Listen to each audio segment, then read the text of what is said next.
नमस्ते दर्शकों। आज मैं बिहार बोर्ड की 10वीं कक्षा की हिंदी पाठ्यपुस्तक से काव्य खंड से अगली कविता लेकर आया हूँ, जिसका शीर्षक है भारत माता। इसे सुमित्रा नंदन पंत ने लिखा है।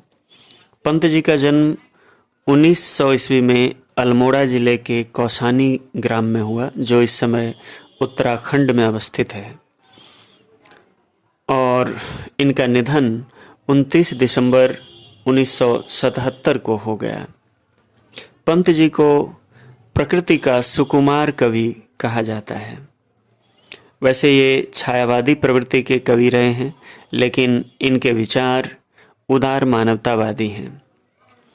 पंत जी की प्रमुख रचनाएं हैं उच्छ्वास, पल्लव, वीणा, ग्रंथि, गुंजन, युगांत, युगवाणी, ग्राम्या आदि। पंत जी ने इन काव्य ग्रंथों के अलावा नाटक, आलोचना, कहानी और उपन्यास भी लिखे हैं। इनके काव्य ग्रंथ चिदंबरा पर इन्हें भारतीय ज्ञानपीठ पुरस्कार मिला, लेकिन इनका अंतिम काव्य ग्रंथ लोकायतन है, जो इनके परिपक्व चिंतन का प्रतीक है। अभी जो कविता हम लोग पढ़ने वाले हैं उसे इनके काव्य संग्रह ग्राम्या से लिया गया है। तो आइए हम लोग सुमित्रा नंदन पंत की रचना भारत माता को समझने की कोशिश करें।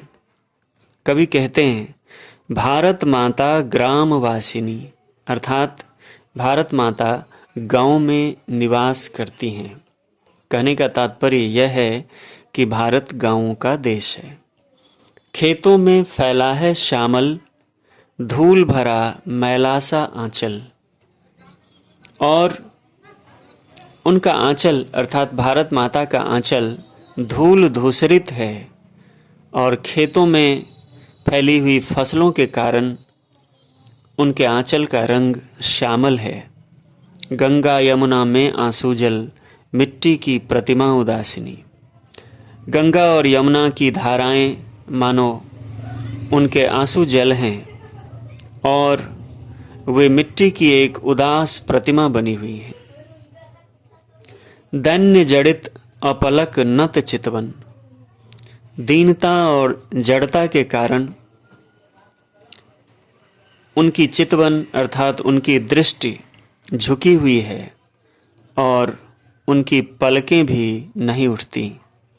अधरों में चिर नीरव रोदन, उनके होठों में निरंतर एक शांत क्रंदन छुपा हुआ है।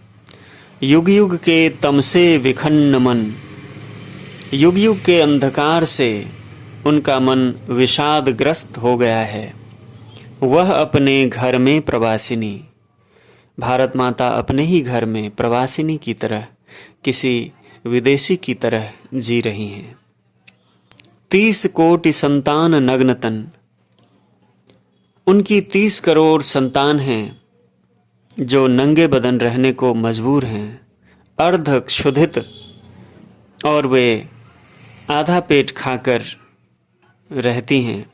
शोषित, उनका शोषण किया गया है। निरस्त्र जन, ये लोग निहत्थे हैं, मूढ़, अज्ञानी हैं, असभ्य, अशिक्षित, निर्धन। वे असभ्य, अशिक्षित और गरीबी के मारे हैं।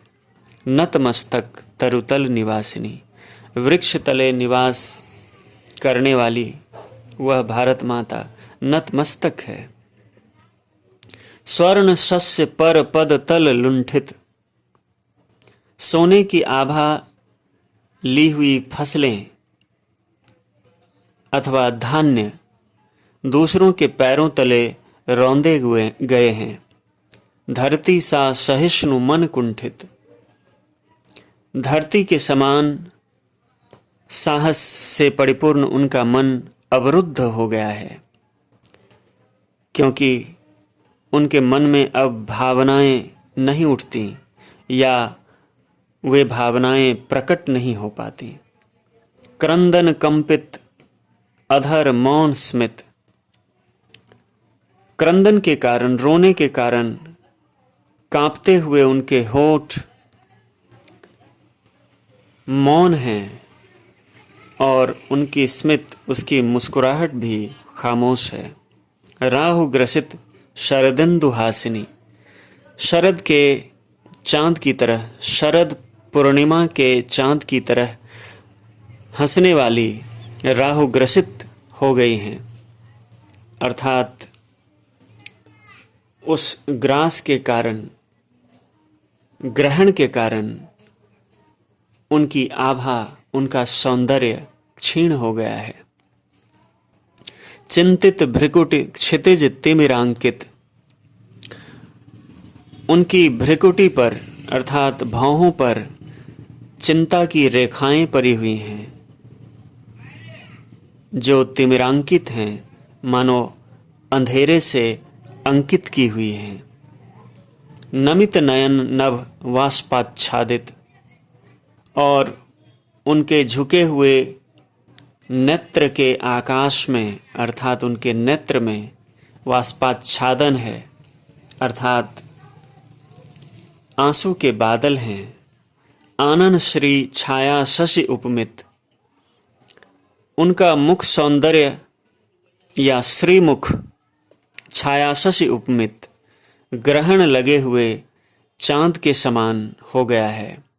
ज्ञान मूढ़ गीता प्रकाशनी, कभी गीता को प्रकाशित करने वाली भारत माता आज स्वयं ज्ञान मूढ़ हो गई हैं। सफल आज उसका तप संयम, लेकिन आज उसका तप और संयम सफल हुआ है।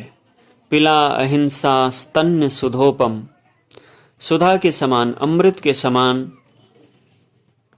अपने स्तन का दूध जो अहिंसा के रूप में है उसे पिलाकर हरती जन मन भय, वह लोगों के मन से भय का हरण करती है।